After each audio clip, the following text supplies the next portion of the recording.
పుష్ప 2తో block buster hit అందుకున్న makers హైదరాబాద్లో థ్యాంక్ యూ మీట్ ఈవెంట్ను గ్రాండ్గా నిర్వహించారు.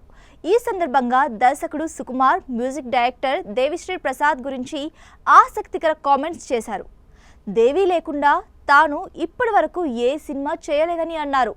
భవిష్యత్తులో కూడా చేయనేమో అని వెల్లడించారు. దీంతో తను రాబోయే ప్రాజెక్టులో కూడా దేవిశ్రీ ప్రసాదే సంగీత దర్శకుడని పరోక్షంగా హింట్ ఇచ్చేశాడు.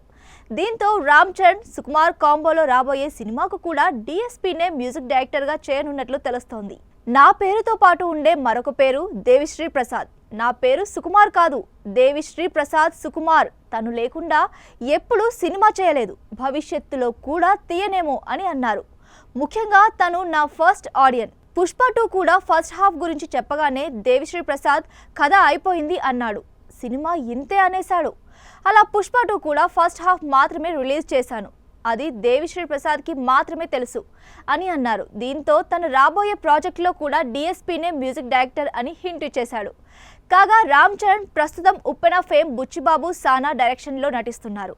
ఈ మూవీ షూటింగ్ శరవేగంగా కొనసాగుతుంది. ఇటీవలే చెర్రీ సైతం సెట్లో తన కూతురితో ఉన్న ఫోటోలను షేర్ చేశారు.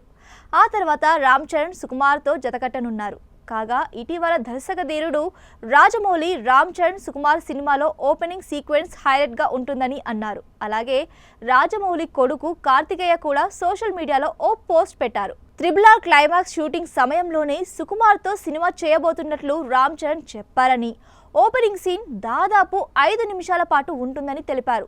రంగస్థలం తర్వాత వీరిద్దరి కాంబోలో వస్తున్న సినిమా కావడంతో RC-17 పై భారీ అంచనాలు నెలకొన్నాయి.